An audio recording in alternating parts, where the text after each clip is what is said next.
Ele chegou e cabeças vão rolar. Pastor Heron.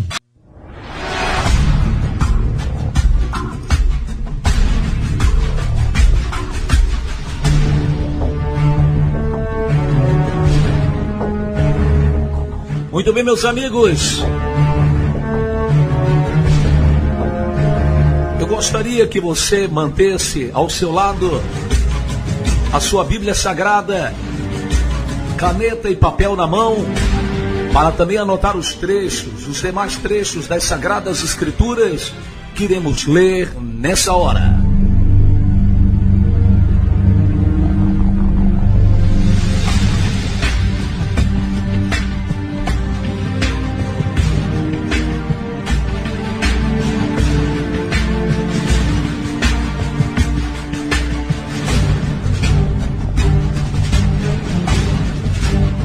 Olha, meus amados, o Senhor Jesus Cristo, uma certa feita, pregando aos seus discípulos, e não somente aos seus discípulos, mas a todos que ali estavam ouvindo sua palavra, disse: sabemos que somos de Deus e que o mundo inteiro jaz no maligno. O Senhor Jesus Cristo quis dizer com isso que o mundo está adormecido nos braços de Satanás, vivendo debaixo da sua infâmia, da sua mentira, debaixo de uma direção satânica que tem conduzido os seres para longe da presença de Deus. Eu já preguei aqui por diversas vezes o motivo, e o maior dos motivos, porque Satanás deseja levar as pessoas ao engano. Eu vou apenas me tornar repetitivo nesse trecho, para que você saiba que o engano procede dele. Os erros, as mentiras procedem dele. E ele tem um motivo para fazer isso. Desde quando ele foi um anjo de Deus, e ele intentou em seu ser receber adoração tal qual Deus recebia, ele abrigou a malignidade dentro do seu ser. Ele abrigou dentro dele coisas e sentimentos que não deveriam existir, por ele ter sido criado puro e limpo, mas ele se corrompeu. Ele se corrompeu e passou a desejar o lugar de Deus. Passou a cobiçar aquilo que Deus possuía, sendo destronado e lançado por terra. Perdeu todo o brilho, toda a glória que Deus havia dado a ele quando o formou como anjo. Lançando nas trevas, ele passou a ser chamado de o príncipe das trevas. Passou a ser chamado de o pai da mentira. Passou a ser reconhecido como Satanás, o inimigo número 1 de Deus. Porém, a empreitada do diabo não parou. Ele continuou buscando quem o adorasse. E na sua queda ele leva consigo uma terça parte dos anjos de Deus, que, iludidos pelo diabo, achava que teria um reino de luz, achava que teria um reino brilhante. Aqueles anjos não podiam imaginar que quando Deus os expulsasse, iria retirar deles toda a glória, todo o brilho, toda a beleza que eles possuíam originalmente.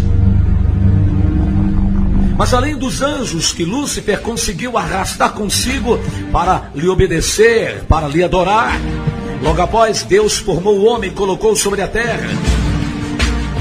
Então a empreitada do diabo continuou tentando fazer com que o ser humano adorasse a ele e não a Deus. Agora, por questões óbvias, o ser humano jamais adoraria em sã consciência ao diabo, sabendo que ele é ruim, sabendo que ele é perverso, exceto os filhos do próprio diabo, que são os cabritos. Uma pessoa normal e em seu natural, em sua consciência, ela jamais vai se curvar às malignidades, ela jamais vai se curvar à obediência e adoração do inferno. Por isso Satanás ele usa de subterfúgios para conduzir as pessoas a uma adoração a ele, mesmo sem saber que está fazendo essa adoração a ele. Por isso Satanás se utiliza de imagens para quando as pessoas adorarem, acreditarem que estão adorando aquela imagem, estão cultuando aquela imagem, quando por detrás delas se escondem entidades malignas, anjos caídos, cujo objetivo é levar as pessoas à adoração do diabo. Os anos foram se passando sobre a Terra, a humanidade foi crescendo e se multiplicando sobre o planeta. E Satanás, em sua empreitada, continuou levando as pessoas a adorá-lo de uma forma disfarçada e sorrateira. Fazia as pessoas acreditarem que eram deuses do Olimpo. Fazia as pessoas acreditarem que aquelas entidades malignas eram deuses romanos. Fazia as pessoas acreditarem, como até o dia de hoje, as pessoas quando elas vão num terreiro de macumba, elas estão achando que aquelas entidades que ali incorporam são entidades do bem, são chamados de anjo de luz. Você veja, o diabo tem tanta carência de luz por ele viver nas trevas, que ele fica se autodenominando e denominando os espíritos que ali incorporam como anjos de luz, sentindo falta daquilo que um dia ele teve, a luz, a glória e o poder de Deus. E as pessoas, quando vão nesses lugares, vão acreditando que ali incorpora o Preto Velho, o Sumaré, o Ogum de Rondo, o Oxóssi, enfim, as entidades que são nomeadas pelos próprios pais de Chiqueiro, acreditando eles serem entidades do bem. Agora, se a pessoa parar um pouquinho para analisar, elas vão perceber que essas entidades não são do bem. Por exemplo, algumas dicas para você notar que essa entidade que você vai buscar no terreiro de macumba não é do bem. E aí, alguns pais de chiqueiro se defendem dizendo, não, é que existem os anjos do bem e eles possuem os seus escravos.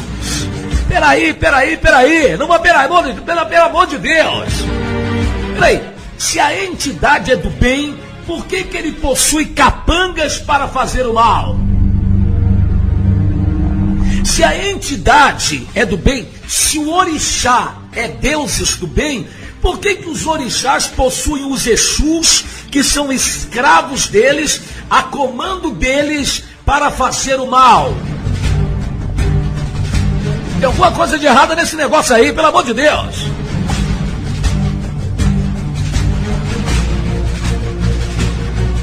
Então você veja que tudo é coberto de muito engano, de muito ludibrio. Outro detalhe, se essas entidades são do bem, por que elas recebem trabalhos? Por que elas recebem oferendas para matar? Por que elas recebem oferendas para tirar o marido dos outros de dentro de casa e levar para os braços de um amante?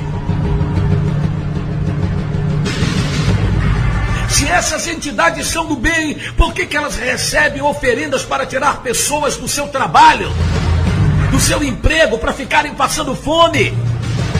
Se essas entidades são do bem, por que elas precisam de velas?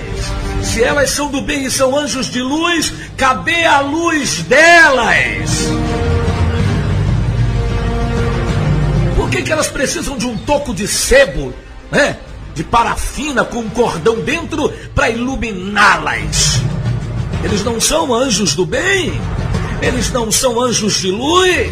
Cadê a luz própria deles? Você já viu alguém dizer que vai acender uma vela para o Espírito Santo? Não, porque o Espírito Santo é luz. Você já ouviu alguém dizer que vai acender uma vela para o nosso Senhor Jesus Cristo? Também não. Jesus Cristo é luz. Você já ouviu alguém dizendo que vai acender uma vela para o nosso Deus Pai? Também não, porque Ele é luz. Mas você vê as pessoas dizendo que vão acender vela para o Senhor do Bonfim, que embora eles digam que é Jesus Cristo e precisam de vela, mas observa que para Jesus Cristo eles não acendem vela, mas para o Bonfim eles acendem. Logo, o Bonfim não é Jesus e não tem luz. Mas a Bahia acredita no Senhor do Bonfim como se fosse o padroeiro dessa cidade. E quanto mais se acredita nessas entidades do mal, mais a Bahia está mergulhada em profunda miséria e decadência. É um estado cuja população chega a superar a população de Minas Gerais. Um povo trabalhador, um povo guerreiro, um povo que não tem medo do trabalho. Embora goste muito de festa, mas é um povo guerreiro, pega um carrinho de mão, enche de frutas, de legumes e vai vender. Vai na praia, pesca peixes e vai pra rua, bota o peixe de pendurado na corda e vai vender. Pega um monte de limão, coloca em cima de um caixotezinho na esquina e vai trabalhar. É um povo guerreiro, é um povo trabalhador. Mas coitado do povo da Bahia, não sai disso. Porque acredita nessas entidades malévolas, nessas entidades demoníacas, que foi ensinado desde a época da escravidão. E essa é tida como a religião afrodescendente. É só você parar um pouquinho e observar o padrão de vida, a qualidade de vida dessas pessoas que seguem essas entidades do mal. Você não vê nenhuma delas com padrão de vida elevado. Você não vê. É decadência por cima de decadência, é miséria por cima de miséria, é destruição por cima de destruição, é fome por cima de fome. Então, desde os primórdios da humanidade, Satanás arrumou um jeito de levar as pessoas a adorá-lo, e pensando as pessoas que estão adorando coisas boas, pensando as pessoas que estão adorando e se curvando diante de entidades do bem, quando na verdade são entidades malignas e malévolas, são entidades do mal, são entidades que levam as pessoas à bancarrota, são entidades que levam as pessoas à morte, à destruição, à fome. No decorrer dos anos, a população do mundo foi crescendo, e essas entidades foi instigando o ser humano a cultuar o diabo e os seus demônios, e pensando serem anjos de luz. Homenagens foram feitas, festas foram feitas, simbolismos foram criados dentro de várias culturas, dentro de vários países, em várias regiões do planeta, nas mais diferentes estirpes, pessoas das mais diferentes escalas da sociedade foram montando um quebra-cabeça de uma malignidade fora do comum e do normal. Mas o que o diabo não contava é que Deus entraria com providência para desmascarar essas mentiras pregadas há longos anos, esses embustes pregados há dezenas e dezenas de anos, há centenas de anos, há milhares de anos. Porque, como já diz um ditado, no nosso planeta a mentira tem pernas curtas. Ela não vai existir o resto da vida, ela vai ser desmascarada mais cedo ou mais tarde. E hoje chegou o dia de nós desmascararmos mais um ensino demoníaco que percorreu séculos e séculos e que vem campeando dentro de muitas igrejas evangélicas, assim como dentro do catolicismo. E diga-se de passagem, foi lá de onde todos nós, na sua maioria, fomos um dia que aprendemos esses erros grosseiros e gritantes. Eu quero aqui deixar uma coisa bem clara. Quando nós erramos por ignorância, eu falei isso aqui outro dia, quando nós erramos por ignorância, e a palavra ignorância significa falta de conhecimento sobre algum assunto, quando nós pecamos por não saber que estamos pecando, a Bíblia Sagrada nos diz que Deus não considera os erros cometidos na época da ignorância. Agora, a partir do momento em que você toma conhecimento do que está certo e do que está errado e permanece no erro, aí o teu pecado subsiste. O seu pecado só não é levado em conta por Deus quando esse pecado é cometido por ignorância.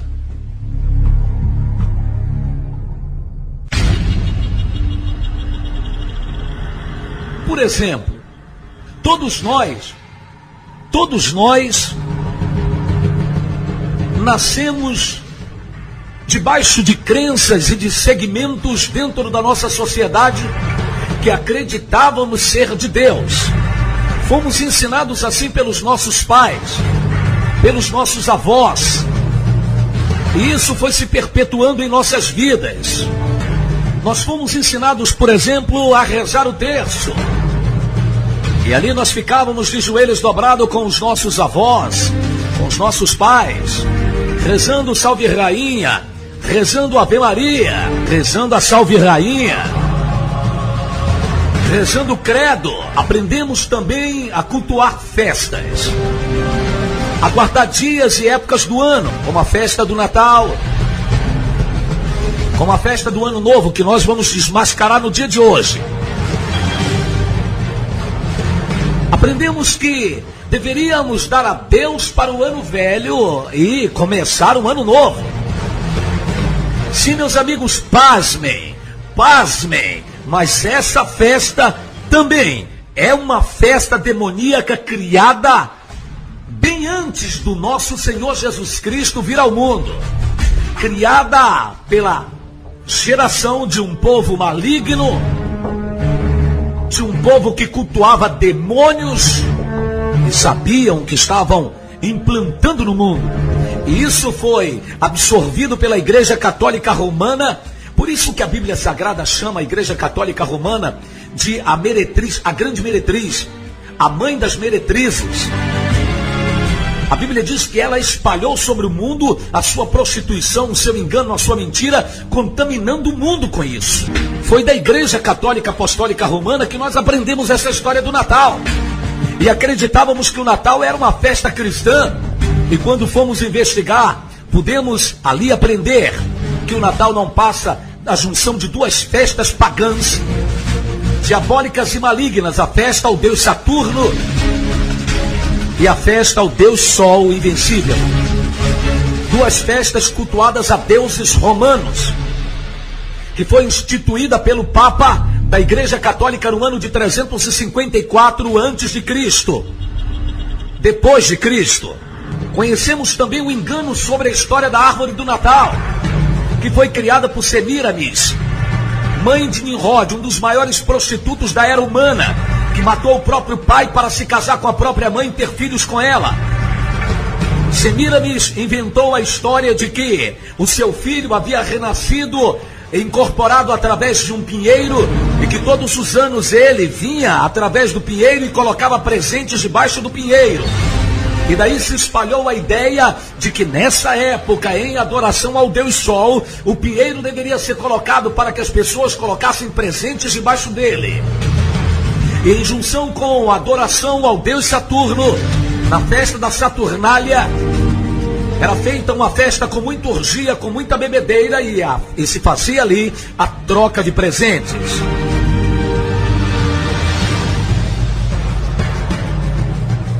Agora eu quero ensinar para você sobre a farsa da passagem do ano, que também declaro e chego diante de vocês a dizer, também era do meu desconhecimento a origem dessa festa satânica e maligna.